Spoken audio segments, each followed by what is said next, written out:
Good morning. We're live at Siftach for Coffee and Kabbalah, Parshat Ki Tavo. We're going to learn the inner, deeper, beautiful messages in this week's Parsha and a little bit about Elul. I want to dedicate this class to a refuah shalema.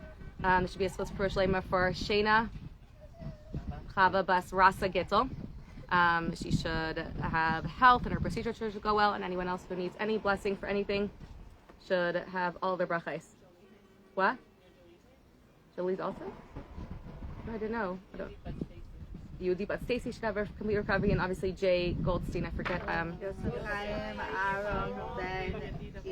Yes, Yosef Chaim Aaron Ben Malka should have a complete miraculous recovery. Okay, Ki Tavo, this is such an incredible parsha. So it's really beautiful because it builds off of Ki Seitze, right? Last week we spoke about Ki Seitze when you leave a place, and Ki Tavo is when you come to a place, right? Which is interesting because usually it's the opposite. Usually you come to a place and then you leave a place, right? You don't leave a place until you come, which is very interesting. So we learn a lot of depth about it. We learned that the deeper messages in Ki Seitze was when the aside from when the literal meaning, which means when we go out to a war to conquer land that's an optional war, right? And then we conquer a female captive and the lachos to that.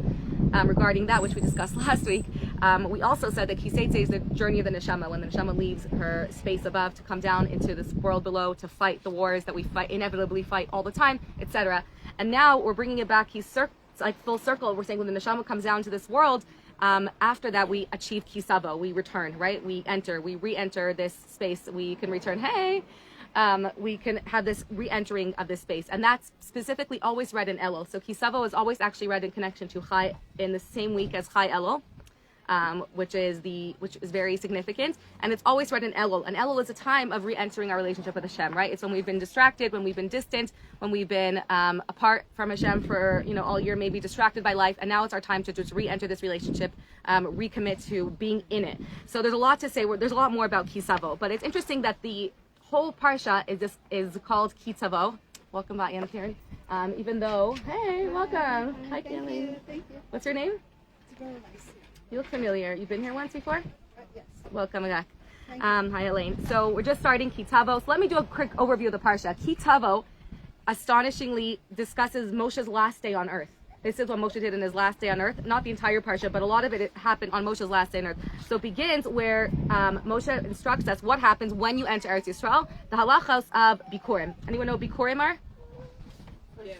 The first fruit, right? Giving the gift of the first fruit, taking the choicest first fruit and giving it as bringing it and setting it aside, bringing it to Yerushalayim as a gift to the Kohen Gadol in the Beis HaMikdash, right? That's a gift of appreciation, of gratitude, of saying thank you Hashem for everything that I have.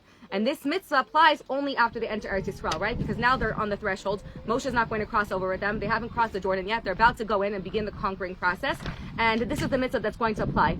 Then a lot of it speaks about the different gifts that are given that out of appreciation, the different trumais and maisrais that are given, right? Certain years to the Levium, certain years to the poor people, which we still do, right? For a truma and meiser, we still separate the food, and we for the lachos is given in specifically the basket. Then there's the whole nusach of what we say when you give truma meiser, right? Which we do sometimes, right? If we get fruit that doesn't have truma meiser taken from it at home, we say this whole entire nusach that's given in this week parsha. Then there's a lot of warnings of rebukes of Moshe towards the Jewish people.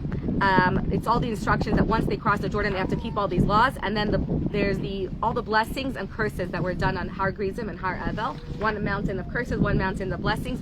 Blessings if they observe the mitzvahs, curses if that will have consequences that will happen if Hashem removes His presence from them. That will eventually happen to them. And then, interestingly enough, the parsha ends with our Maisha kind of recapping the last 40 years and saying that now after 40 years of birthing as a new nation, now you're ready to enter Eretz Yisrael after all that you've gone through. So that is, that's pretty much the end of the parsha. So it's interesting that it chooses, we learn in Chassidus that the name of anything tells us about the essence of it, right? Our name, it tells us about, it connects to our essence. And we see this hinted in the word neshama, that the two inner words, the inner letters of the word neshama are shem. And that tells you that the inner soul of everything is hinted to in its name, or it's drawn through its name, right? A name is not just a name that you have.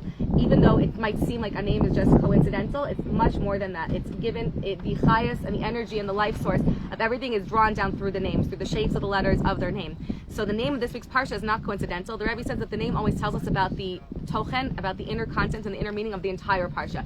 So Ki Tavo has a lot of depth to it. Even though, let's just read the first pasuk out loud. V'haya Ki Tavo la'aretz asher Hashem Elokecha nosei lecha nachala v'yirisha v'yishavta ba. It will be when you enter the land that Hashem is giving to you as an inheritance, v'yirisha, and you inherit it, and you take v'yishavta ba, and you settle in it. It's very aliyah focused Parsha.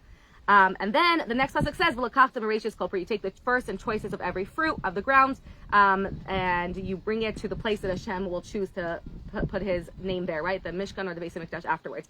And then you bring it to the Kohen, etc. And you say that you've given him the Bikurin, and the Kohen takes a basket, and they have the whole basket waving, and etc. But it's interesting that it says Ki Tavo la'aretz, because when you get somewhere is very vague, right? So first of all, the main mitzvah is Bikurim. So why does it have to mention the entire parsha be called by Ki Tavo when you enter? And also, when do you enter, right? The Mefarshim discuss, it is very vague to say when you get there, text me, right? Let's say I tell someone, text me when you get there, and then 2 days later, they text me, like, well, you didn't say when I got there. Like, when have you got somewhere, right? When you text somebody, I'm here. Some people text them like when they're turning the block. Some people when they're outside, they say I'm here. Some people when they're at the front door knocking. And some people say I'm here when they're inside, right? When they've already entered inside. Some people will, as they're knocking. So when do you say I'm here? When do you send that message, right? It is very ambiguous, it's very vague, and it's different for every single person, right? I'm here, I've gotten there. So it actually has a lot of halachic considerations. When have you arrived somewhere, especially here, right? They need to know practically. It's you're saying when we get to Eretz Yisrael, when do we start the mitzvah of Bikurim, right? Is it right when we get there? And we settle in places that aren't conquered yet, and we start to plant things maybe. Do we then already give Bikurim, or if we're picking the fruit from someone else's tree, right? Or we've begun the conquering process? Or is it later? Is it the second we've crossed over the Yarden? So there's actually a difference of opinion. And the Sifri actually holds that it's immediately when they cross over the Yarden. But Rashi, let me read you Rashi. Rashi says, V'haya Ki Tavo. Then the pasuk, because the pasuk continues, says that the pasuk says, and that you will settle, you'll inherit it and settle it. So this is teaching us that they weren't obligated in Bikurim until they conquered all of Eretz Yisrael and settled it. Do you know how long that took? Well, they conquered the parts that they were supposed to. Remember we discussed, I forget which parsha, I think it was Al Piha Gorel, that they already divided the land. There was a Gorel that talked, right? Like the first talking Gorel that talked, and it said that this Shevet will settle here. Until today we call this, right, Yehuda and Binyamin. We literally have Ramot Naphtali up north in the Shevet, in the section of Naphtali, Ephraim in his section. It's just incredible, right? We have Yeshuvim that are called after the way that it was divided. So this was already divided a long time ago. They knew where in Eretz Yisrael exactly the parameters of which Shevet will inherit what. And they did conquer all of those nations that they had to finish all the wars that they had to conquer and inherit those territories. So how long do you think it took for them to finish the wars? And they settled, and then 2.5 Shvatim, Reuben, Gad, and half of Menashe went back to the other side of the Jordan. How many? What? 5 years. Great. There's no 40 years. Great. Keep guessing. It's more than 5, less than 40. Yeah. Yoshua led them through the wars. Very close, 14 years. So 14 years until this mitzvah actually applied. But it's interesting because when would you say you've entered somewhere, right? Someone said, when did you get there, right? That's why I call this class, when have you arrived somewhere, right? When is it legit to say, I got there? When, like Mia just made Aliyah, did you get here yet? Not sure, right? It's like, when have you gotten there? When are you just visiting? Like, remember, in my first year of Aliyah, I would say on our last trip here, and I still felt like I was on a trip, like a longer trip to Israel. Like last time we visited, and I'm like, oh, we're not visiting this time, right? We're here to stay. So when have you fully arrived somewhere? When have you gotten there? It's amazing and fascinating that the Torah says actually that the Gemara brings down afterwards. It says that any time you see the combination of words Ki Tavo, not just in this pasuk when it says the Yeresha v'Yashavta, but any time it says Ki Tavo, it always means after conquering and settling. Now you haven't actually entered Eretz Yisrael, you haven't arrived until they finish conquering and settling their land, and not only, and then it continues, and there's a machlokas. So Sifri obviously doesn't mean right when they get into Eretz Yisrael, because how could they haven't even, where are they going to plant, right? They're moving around conquering. So he says that from when, let's say they finish the wars, and they've conquered Nachlat Yehuda, right? So Shevet Yehuda has their area. Their women and kids who are not, and all the men, younger men who are not fighting, are settling. They're going to start planting. So do they have to give Bikurim if the other Shvatim haven't settled yet? So actually, the conclusion halachically is that no, until every single Shevet, which took 14 years, has conquered their entire territory and settled in it, and established and settled their, and they've all returned for more, then Bikurim doesn't apply until then. Which to me was so profound, and the lesson from that was just so meaningful to me, because it's saying that you really haven't arrived somewhere and you're not in a place until you're fully settled there, until you're 100% there, until you finish conquering what we need to. And this concept of coming to the land and then conquering it and settling it really does apply to every one of us, right? Eretz Yisrael is a timeless message, right? This, even though we enter Eretz Yisrael, right, we're not doing the conquering process. I mean, most of us are not really conquering Eretz Yisrael now. We're coming, we're settling, right? We're moving straight into our homes, and we're not coming and fighting wars. Nevertheless, it's a message for all of us to say that to acquire Eretz Yisrael, you really do need to conquer it and settle it. That you really don't acquire Eretz Yisrael until you've conquered. There's a lot to conquer. Every one of us, even though we're not fighting the other nations that are living here, we're fighting so much to own Eretz Yisrael, to acquire it, to be present here, and to live here. When you get here, there are battles and battles we have to fight, right? Battles from within, the struggles that we have to live here, the family that we miss, the being far from everything, learning a new culture, dealing with a new bureaucracy, just fighting all of the things that we need to just to be here, financially, emotionally, inside of ourselves, our kids, our chinuch. There's just so much it takes, right, to find your space in Eretz Yisrael. There's so many battles, and until you finish all those battles, right, and until you've really found your place, your chelek, because we learned that every neshama is connected to one part in Eretz Yisrael, has their space. Until you found that, you aren't really here yet. Not in a negative way, but it teaches you how much you really have to do to fight to earn your part in Eretz Yisrael. That if you're not coming here ready to fight, and that's why I always joke that the Aliyah process is so difficult. It's like just like day and night working to fill out the whole nefesh Aliyah process, because if you can't get through that, that's just nothing. That's just a tiny taste of what every day of living here is going to be like, right? If you don't make it through that, then you definitely shouldn't move here. You're not going to make it here. So that's just like the intro class. This is just like the intro, and it should be, right? And it really is. It's a big struggle to live here, and we have a lot to conquer inside of ourselves to earn Eretz Yisrael, right? And Hashem could have just made the nation scatter, but that process of conquering it, of owning it, shows that how beloved Eretz Yisrael is to us, and it shows our commitment, and it also makes us more connected to the land because we worked so hard for it, right? It's not just given to us, it's a land that we worked for, that we yearned for, that we work hard to come for. So every one of us go through this process of conquering, and then eventually, B'ezrat Hashem, we all settle. And for some of us, make aliyah, if you already have your family here, it's a faster process. For some people, they're like 8 years in, and they're like it's still a struggle. They're still not feeling fully here yet. They still don't, every year they're learning new things. They're still not, adapting to the language. It's still hard, right? Some people, it takes 5 years, and they're like, I kept my house in America, my job, just in case, right? Because I didn't feel fully settled. But it takes, every one of us has a time when we feel like we're here and we're fully arrived.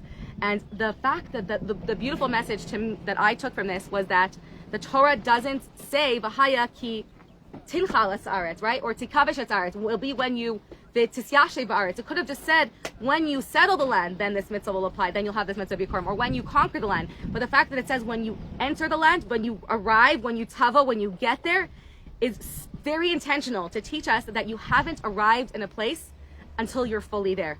That teaches us about being somewhere, that you can, and I feel like no generation can relate to this idea more than our generation, to this understanding what the Torah means, that you can be somewhere but not be there at all. That you can be geographically somewhere, that you might have entered Eretz Yisrael, geographically all the Jews are there, but you're not tavo there, you haven't arrived until you've settled there, right? Until you found your space and you finish conquering all the battles, and until all of the nation, until not just you, but until all of Am Yisrael finish conquering their battles and it's found their space in Eretz Yisrael, you haven't fully arrived. And the message is not to tell us that you have to keep fighting. The message is to teach us about what it means to get somewhere. And it's teaching us what it means to be somewhere. That I feel like in our generation, we know right so well what it means to be sitting with somebody and they're physically there, but they're not there at all, right? They're somewhere else. And even 10, 15 years ago, when we had phones, but not smartphones, people were still with you, right? Their phones were just there. But I think every year, for me, at least with every child, I see even more that I could be holding my child, but I'm somewhere else completely.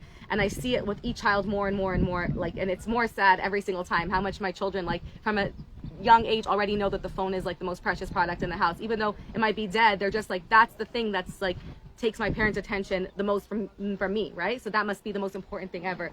So you see it more and more that you can be somebody where you can be Kiki Tavo, but you're not there until you've settled in it, until you're fully there. And this actually has a lot of halachic implications outside of this. That there's also a halacha that uses the word tavo, where it speaks about when someone comes to the tent or the home of somebody with tzara'as, whether they become impure. And it says when they come into the tent, so they discuss how much of you in the tent. What if half of your body's in the tent? Or what if most of your body's in the tent but one finger is out? So the halacha is that unless your entire body is in the tent, if one foot or one part of your limb of your body is not in the tent, then you're not considered in the tent and you don't acquire the tzara'as. And the same thing actually applies with mikvah. It says that yavo, when you dip something in the mikvah, it says yavo alamayim, when it enters the water. And the halacha is it has to be fully submerged in the water. And for people who dip in the mikvah as well, we have to be fully, that's the whole point. I'm a balanit. The entire function is to make sure that you see that the entire person is submerged at once, because that's what it means to yavo alamayim. To come in the water means that you're entirely there, every single part of you. If even one hair of yours is not in the water, then the immersion isn't complete. And that's such a profound lesson in life, right? That to be somewhere with another person, to be in any space, in every situation in our life that we're not fully there. We're not considered there unless we're 100% there. With every single hair and every fiber of our beings, we're there. And it's probably the hardest generation to do that, because we're pulled in so many directions by technology, and it's like almost impossible. And without Shabbos, we wouldn't even know what that would feel like, right? To be fully somewhere without this gift of Shabbos. Let me take a break to be here.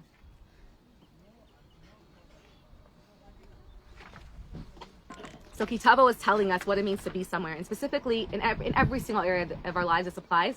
Specifically in this month, in our relationship with Hashem, what it means to enter into a relationship with Hashem, and not to just be in Judaism because you have a bunch of things that you just do, but really to be in it with all of your being, not just the 1 hour a day when I'm doing Jewish stuff, or the 5 minutes a day when I'm davening and like on Shabbat, but that in every single moment of our lives. And this is one of the greatest teachings of the Baal Shem Tov and Alter Rebbe and Chassidus, is that it really transformed that. It's not like there's holy people and then there's people who are distant from Hashem, right? It's not like there's bakers and simple people, which there was a huge divide in the times of Baal Shem Tov between the scholars and then the simple people who made a living, right, by doing simple trades. And the Baal Shem Tov said, who are you to decide that there's times in your life that you're connected to Hashem and times that you're not, or that it's holier when you're davening and learning all day than when this baker is keeping Torah mitzvos in his mundane life. And he taught that more than anything, we live a synthesized, harmonious life. It's not that there's times when I'm holy and then there's times when I'm just plain and just not holy, not bad, not evil. But every single moment of your life is an opportunity to connect to Hashem. And you can bring Hashem into the most mundane experiences in your life. And specifically in those spaces, it's the greatest connection, right? You don't see the greatest connection between lovers when they're on a honeymoon, right? That's beautiful. But then when they go back to regular life, they can still find that connection in every single moment, in the most mundane things, and shopping together, right? When people truly are in love with one another, every mundane experience, brushing your teeth together, could be so romantic and so beautiful, right? In those beautiful moments. So we learn more than anything that that being fully somewhere, being fully in a relationship means that all of you is in it, not just at certain times, not just in a certain way. And Chassidus really, it says it brought the pneumius of Torah. That Torah is not just external; it's not just in a part of us. We don't just learn Torah with our minds and then go back to acting like however we act. That Chassidus teaches us that Torah has to enter every single part of our being, every single personality trait, into our anger. Right? We can channel our anger, we can channel our jealousy, our passion. Every single fiber of our being should be permeated with our connection to Hashem. It can enter every single act that we do, every single experience that we have. Even something that seems mundane like shopping or taking a walk or having a coffee could be infused with the connection to Hashem. And that's what Chassidus teaches us, that we should bring Torah into the pneumius of our lives, into the most, not pneumius only in spirituality, but even the most physical, practical areas of our lives. And it teaches us that specifically there is when you see the greatest connection. So that's a little bit about Ki Tavo. But to take this even further, we see that what's connection to Bikurim, which is gratitude, right? Bikurim is all about showing our gratitude to Hashem. That really, we know that when we were speaking about the idea of being somewhere but not being there at all, that I can be talking to somebody but I'm not with them, or my friend is with me and I'm like, you're not with me at all.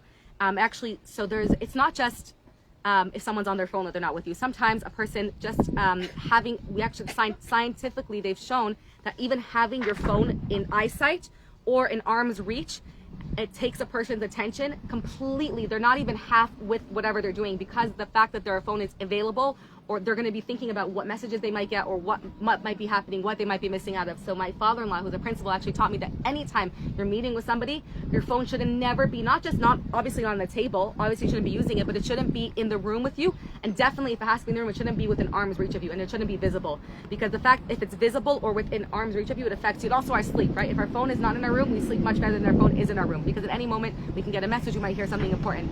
So just having that, the availability of having technology already affects our presence so much. And I'm a college teacher as well, and my sister taught me this, my younger sister taught me this many years ago, that the number one rule for marriage is that the phone should never be in the bedroom.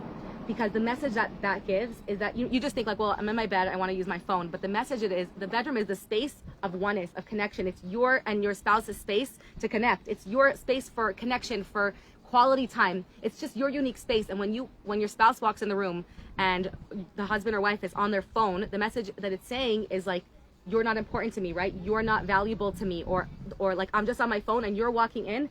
And this, like, you know, it really is the beginning of, like, can be a breakdown of so much trust and safety in a relationship when a spouse is like, you know, at least if the phone is in the bedroom, which it shouldn't be, and then at least when the spouse comes in to immediately put the phone away. But the message that the spouse gets when he's entering our space, right, where this is our space for connection and the phone is out, is such a devastating message, right? The same thing is when, like, our child comes to us and instead of looking at them, you know, we all know, we've all experienced that, you know, we've come to someone that we love and instead of looking at us, we're looking at our phone, and we all know that devastating feeling and the message that it gives us.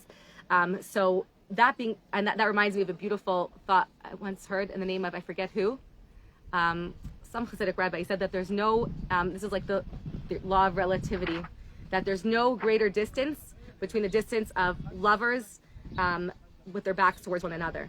And we understand that us being somewhere has nothing to do with geographical or physical presence. It has everything to do with our emotional presence and with our focus and with the 100% being there with every fiber of our being, right? There can be lovers in the same bed even, but if they're back to back and they're on their devices, or they're not on their devices, but they're not one, that's the greatest distance, right? And there's no sound, he says, louder than the sound of lovers not speaking to one another. There's no greater sound than the silence of lovers not talking to one another.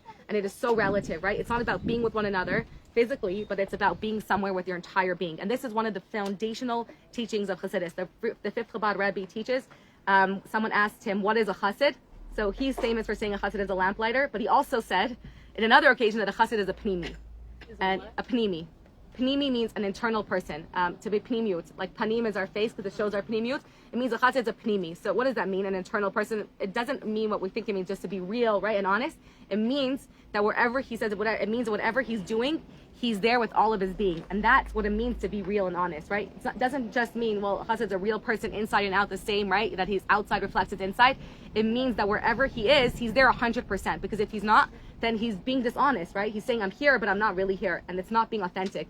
And he says being a pnimi means that wherever you're doing it 100%, and you're only doing that thing and nothing else. Your mind is not somewhere else. And for me, having ADHD and like naturally wanting to multitask, it's something that was very hard for me to come to understand, because it feels like such a waste of time, right? To be walking to the shir driving and just driving and not being able to, you know, answer a bunch of messages, right? Or respond to a bunch of people or send a message that I have to cut things off my list.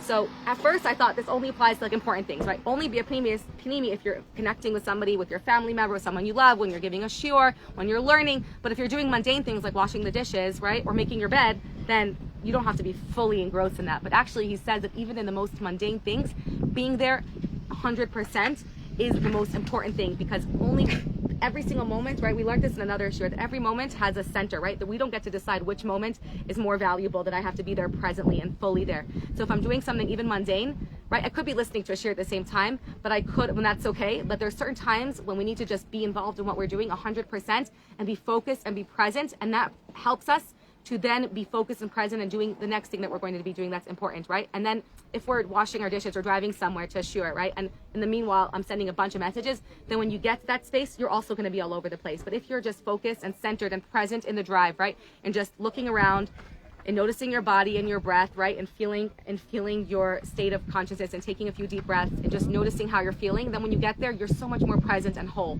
And you're a whole person where you are. So this message of this Parsha of Ki Tavo is an invaluable message to teach us that you've only really gotten to a place if every single part of you is there, and you've only really acquired Eretz Yisrael once you've only really landed in Eretz Yisrael once once you've conquered it, once you've established, and once every single other person, right? Once you've looked down and made sure that everyone else is established as well. That's when you've acquired and conquered Eretz Yisrael. And that's when the mitzvah Bikurim applies. And how does that connect to Bikurim? Take them out. That really, the only way that's gratitude happens when we're stopping and we're noticing things, right? When we're doing two things at once, when I'm talking to my spouse, but I'm also on my phone playing a game, right? Which seems like sometimes it's good for like anxiety or calming, but we just miss so much, right? If we're watching our kids and we're doing something else at the same time, even if it's cleaning, not to say that you should never do that, you end up missing things. You end up missing those moments. And those moments of gratitude are those moments that you're grateful for. When you're just present and you're just noticing, even if you're in the drive, right, and you're taking a drive and you're not doing anything else, you suddenly notice how much you have to be grateful for. You notice your breath, you notice your health, you notice you notice that I'm living in Eretz Yisrael and I'm driving here in the streets of Eretz Yisrael, right? You notice so much and you have so much more gratitude. So Bikurim applies only after you've entered Eretz Yisrael in two levels. It says that we can only have that true. Bikurim doesn't apply out of Eretz Yisrael because that spiritual sensitivity to always be constantly aware of the blessings we have from Hashem can only be happened in Eretz Yisrael. Because only in Eretz Yisrael are we much more attuned to the source of our chayas, right? Because we're one step closer to the source of everything, right? There's more levels of coverings of tzimtzumim outside of Eretz Yisrael. So only in Eretz Yisrael, but that doesn't mean that you made aliyah and now you're on a higher level. Now you're suddenly attuned. Now you're more spiritual. You made aliyah. You're spiritual. You're a better person. You're on a higher level. It doesn't work like that at all. You don't just move to Israel and then suddenly make aliyah and suddenly you're on this higher level and you're on this level of bikurim, right? That's what this Torah is telling us. You don't just get to move to Israel and then suddenly be like, I'm on a higher level now, right? I've gotten there. It takes a lot of work, right? It takes a lot of internalizing and it takes being present in receiving that, right? So we have to enter Eretz Yisrael and allow Eretz Yisrael to enter us as well. That's really, really profound, right? Entering Eretz Yisrael means also, and to allow Eretz Yisrael to enter us means just being aware and present and seeing the differences in Eretz Yisrael and seeing the Kedusha here. Because I know so many people who come here and they don't feel a single thing different. And I'm like, how do you not feel it, right? And if you're not open to it or looking to feel that, right? Not everyone's going to feel that there's a different level of Kedusha, a different level of connection, a different air quality, right? A different godly energy coming through here. Not everyone is going to feel it. So it's not an automatic aliyah that you move here and you're on a higher spiritual level. You really need to allow Eretz Yisrael to enter you. And to do that, you need to be tavo. You have to realize that you have to be present in every step you take is a mitzvah, right? Why is that so important? To say that don't do anything else. You're walking in Eretz Yisrael. Just don't have a phone conversation now. Just appreciate the fact that you're taking a step in Eretz Yisrael. And what that means, right? It means that you're in this land that Hashem chose for you and how much hashgacha Hashem has in your life and allows you to just open yourself up to so much gratitude. And we know that the number one key to happiness and to inner contentment is gratitude, right? The shift, right? You can have somebody who has the same exact incredible life, but if they're not able to see the gifts that they have, they're going to be so unhappy, right? If they're on social media all day and they see how much everyone else has, they're going to be so miserable. But if they disconnect from social media and are able to be focused in every moment and just notice the tiniest things that they have, right? I'm not in pain right now, right? I'm able to walk pain-free, right? And yesterday I had pain and now I'm not, right? And to notice that every breath I take, I'm breathing, right? I'm alive. I have family. I have a home to live in. I have something to eat, right? Hashem, I have this gift of Torah. I have meaning in my life. When we can go through that, we can have so much more joy and real joy in our lives, right? And the key to joy is gratitude, and the key to gratitude is being present. And this Torah really gives us the key to utilize Eretz Yisrael and to receive Eretz Yisrael and not just to be there geographically from this words of Ki Tavo. Especially with our spouse in our relationship, when we're present and we're there 100%, that's when we notice all the things about our spouse, all the amazing things about them. And when we're distracted and we just see all the annoying things and things they're not doing, I think we have to turn the mirror back on ourselves and say, well, am I present and really noticing all the incredible qualities that they do have, right? Or am I just so distracted that the only things that stick out at me are the things that they're not doing, right? Because that's natural. If I'm distracted, the only things I'm going to see are when things go wrong. But if I'm present, I'm going to notice everything that is right. And it really takes us to transforms us to an entirely different level. And this is actually reflected in a halacha where it's brought down in the Chamim teach us in Baba Basra that a person who gives a coin to a poor person is granted 6 brachos, 6 blessings, and someone who gratifies him is blessed 11-fold. Now, what does that mean? So gratifies him, you might think he gives him more money until he's like, right, until the person's grateful, right? He gives him, sustains him more. But actually, they explain that they don't give him any more money, that it's the same exact person giving 1 coin to the same pauper. But if he gives it with gratitude, if he gratifies a person and gives it with graciousness, with a smile and a thank you, and thank you for giving me the opportunity to give tzedakah, and you enabled me to do this mitzvah. And if he gives it in that way, then this, for the same exact coin, he is blessed 11-fold than what he would have given if it was just one coin. And it teaches us so much about the quality and not just the quantity of how much I'm physically here, how much time I'm spending with you, but if I can spend the same time with you. And that's actually in the list, is not here today, but last year she told me that somebody who teaches that the 5 love languages, even more than all of the 5 love languages, is giving that love language in a different way, with being fully present, with graciousness, with being fully there. Because you can give someone a million gifts, and even if that's their love language, but it won't have the same effect as if you give it with intention, with love, with like, I bought this for you because I was thinking about you, right? I can get something from a snack for my kid, or like a treat, and just be like, here, I got you a treat. Or I can say, I was thinking about you today, and I know that you love this, and I love you so much, and you are so special to me, and I wanted to get you something special because you're so special to me. And you could be the exact same thing, but it's 11-fold, right? More valuable when you're giving it with all of yourself. And that goes for every single interaction that we have. It's not about the quantity of how much we're giving or how much time, even quality time can be hours of spending time together. But when we're just like aimlessly like going in circles, right, or watching a movie together, right, that you can watch 4 hours of a movie together, or you can spend 10 minutes just truly listening and connecting and appreciating one another, and it's infinitely different, right? And we can have the same, all that goes for all the 5 love languages, for giving a gift, for doing an act of service, right? I can make someone a coffee and be like, hey, it's on the table, or my son could give it to me with a huge smile and like a little heart note and say, I love you, mama, right? And it means so much more when you do an act of service for somebody with your whole heart and say, I love you, so I know this is important to you, so I did this for you, right? And also for words of appreciation, right? You could just be like, thanks so much, or you can say, I just want you to know how much I appreciate you as a person and how special you are, and just I'm noticing just things about you and just how amazing you are, and I just want you to know that it touched me. We can give the same thing, and it can even take the same amount of time, but if we really are there, it can have tremendous impact in every single connection in our lives. So now in Elul, we learned that Ki Tavo is also a promise that all of us will enter Eretz Yisrael. So Ki Tavo has a lot of meanings, right? It's saying that only once we've done the Ki Seitze, which is the backwards, right? First, we have to leave and come down to the world, do the hard work of conquering, right? Because Ki Seitze was Tel Milchama, do the war, and only then, once we've conquered it, then Ki Tavo, then we can fully be there. And then when we have Eretz Yisrael, we appreciate it. Then when we return, when our neshama, right, it finishes its life or finishes its mission, only when we've done that battle, right, then we Ki Tavo, then we feel we've gotten there and we're there fully present, right? And we're there with all of our being. And when Mashiach comes as well, we say Ki Tavo is also a promise that Hashem is saying Ki, not if Tavo, when every single Jew enters Eretz Yisrael and conquers and inherits every single part of Eretz Yisrael. May it happen speedily, very, very soon in our days. Does anyone want to add anything? Yeah, please. Yeah. You can do it in Hebrew, and Durar will translate. She's a professional translator.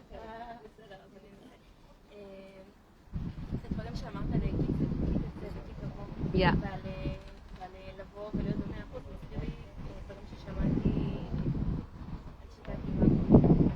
Imago therapy, yeah. Chana's a psychologist. No, I'm telling everyone that you're a psychologist, so that's where your background is in this. She's studying to be a psychologist.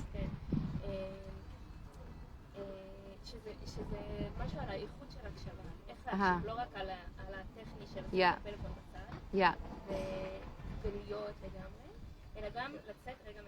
Yeah.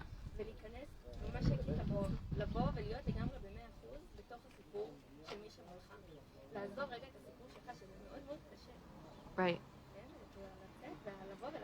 Wow. Yeah. What she said, basically, it's like a system that she does, Imago therapy. Right. And she's sort of like going to become a psychologist, I guess, that's what she said. And then the idea is to be 100% with the other person's their story, their Right. and then that way it's like the way to be involved in therapeutically, right? I'll take a takeaway from it. We once did this, and it was so life-changing for me, and I wish I had a reminder on my phone. But if you can set a reminder on your phone at a random time of the day, maybe it's when you're walking or just doing something mundane, and put a timer for 2 minutes after that, And whatever you're doing then, just do that only for 2 minutes, right? And obviously we know about mindfulness, like if you're wandering to other things, that's okay. Just be like, okay, notice what you're wandering to, and then try to focus back on what you're doing. So if you're washing the dishes, on being present in the dishes that you're washing, on the feeling of the water, on the temperature, on the sensations that you're feeling, on the different sensations that you're feeling in your body. If you're taking a walk, just to notice how the air feels on your body. It is so healing. It is, and mindfulness begins like in the Torah. It's like the most, to be grounded and connected to what you're doing is therapeutic. And if you practice it for 2 minutes a day, it becomes a muscle that you activate, and then you can practice it in so many other areas. And just because naturally we want to, especially for someone with ADHD, you want to be doing as many things at once as we could. And as women, especially, that's how we're programmed to do, right? Because we're moms and we're working and we're wives and we're doing so much at the same time. And not to say that that's an asset, but there is times that sometimes you need to be doing a lot of things at once, but sometimes you don't. And what I've learned is that multitasking is not actually a real thing, that you're really just switching back and forth really quickly, and you're exhausting yourself. And you're basically doing each task less efficiently than if you would have divided it. And studies have shown that if you would have done each thing separately, you actually would have got done more faster, even though you think you're getting things done faster. Not always does that work that way, right? Because sometimes you're washing dishes, you want to listen to a shiur, right? That's okay, but there is such a value to putting a timer and starting at 2 minutes a day, and then increasing it to 3 minutes a day, to just being 100% in what you're doing, right? I always talk about my Waze. I practice it with my Waze app. By the way, hi to everyone who's watching live and afterwards. I have a Waze app called Headspace, right? Headspace is an app for mindfulness, and I have it on my Waze. And every time I go somewhere, even if I know where I'm going, I put on Headspace because it reminds me. It says, like, take a minute to notice your surroundings, to feel the seat beneath you. And throughout the journey, every time there's traffic or there's a police or there's a speed camera, it like helps you focus on like where you are, on being grounded, on how you're feeling, on the feel of the steering wheel, on noticing what's outside the car, on noticing things that you don't usually. And it literally is transformative. And I always said, if I could have like a Headspace in my ear all day, being like, you know, now's a good time to take a deep breath. It tells you to take a deep breath. Now's a good time to like notice something you haven't noticed before. It's just amazing.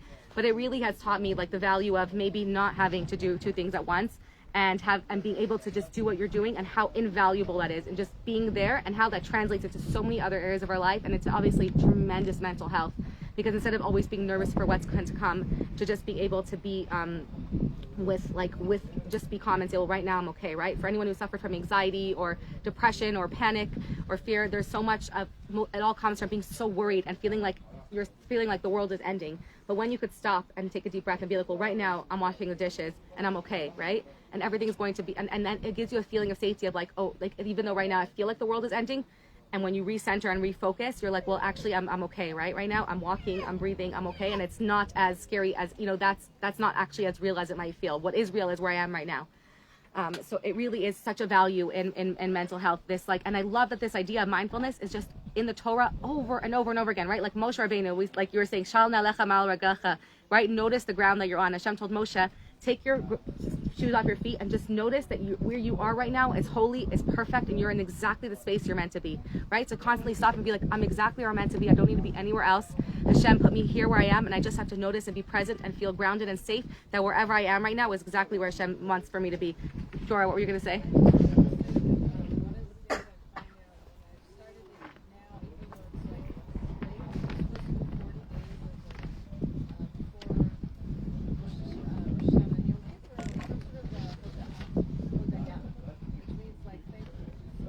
Right.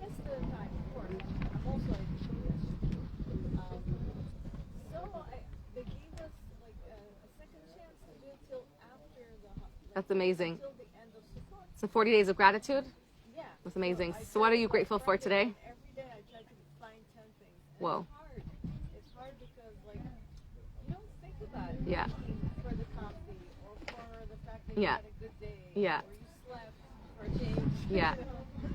So I think those 10 things, it's not a goal. It's not Yeah. a big deal, but it's hard to do 10 every day. It's very hard. Can I say, Sure. I think it's complex.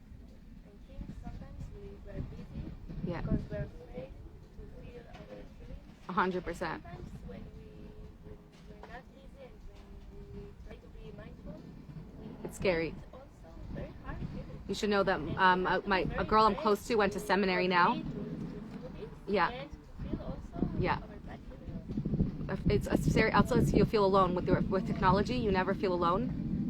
with technology, we never feel alone, even though we might be alone. And someone I'm close to went to seminary now, and they took in another country, and they took away their phones. They only gave them dumb phones. They took away their smartphones, and she cried for like the first few days because she never felt so alone. Because even though she has like friends there, but you feel so alone without your phone, and it's terrifying, and you're left with your feelings, and you have to acknowledge what you're feeling, and it's so scary. It's very terrifying. It's not as simple, right? To be present, to be fully there. I remember when there was a blackout in Efrat, and it's a gun, and there was no Wi-Fi. I was like, what do I do now? Like, I don't have my phone to charge it. I don't have anything to do. Like, I was like, and what do I do now? It's like, do I have a book? Like, what do I use to distract and like not be present with my feelings, right? It's a lot to like take deep breaths. It's a lot of work. It's also a big present to be. It's a gift, yeah. It's a gift, yes, to be present with your heart feelings. With your heart feelings. So it's beautiful. What? It's beautiful. I know. Sometimes I'm like, it's the only time I get to be with my feelings is like Friday night, and I'm in my bed, right? And it's just like there's no light to read, and I'm like, oh wow, like now I get to actually like go inside and feel things, right? And it's such a gift, and it's also scary, right? It's you don't necessarily, but shifting the fear to bikurim, which is gratitude, is very helpful, right? Like because we spiral to a lot of fears about the unknown, but what we do know is how much we have to be grateful for, and when we notice that, it's very grounding, right? When we see the things that we have.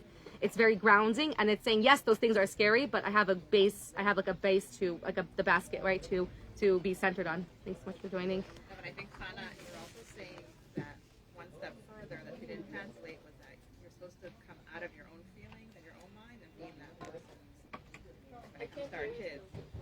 אמרת משהו בסוף, שצריכים לעזוב את הראש שלנו, Right. leave our own headspace and problems Right. and go into that person's It's mind, true. which is like one step further. That's really Yeah, hard it's when true. Connecting to someone. It's true. It's saying I don't have to necessarily be only my feelings, but to actually try and put myself into another person's shoes and like hear another person fully. It's very, it's a huge avoda. Yeah, totally. Thank you. Pleasure. Oh, I wanted to connect it to mikvah. Anyone else to go could go, but I heard this is actually taught from mikvah because it says that the word tavo, alamayim, is again tavo, coming somewhere, and water, the idea of being fully embraced.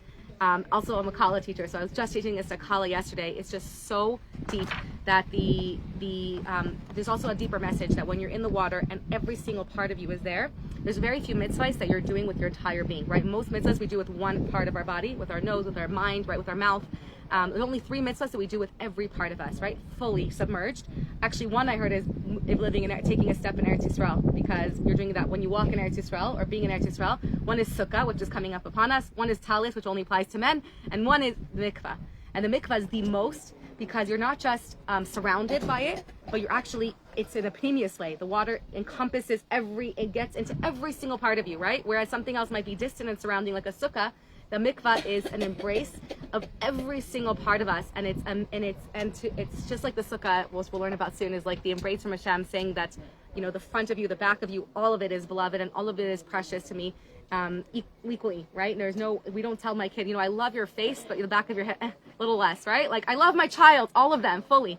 And the mikvah is such an important time for us to notice and to go into the water and to say, Hashem wants every single part of me in the water, right? Every single hair of mine is precious to Hashem. And this is like, and the mitzvah is only complete, and the connection to Hashem is not, if a part of me isn't there, right? It's something's missing from there, right? If I'm connecting with my spouse, it's not just supposed to be a body connection, right? We want their heart, we want their body, their mind and soul. That's the true oneness.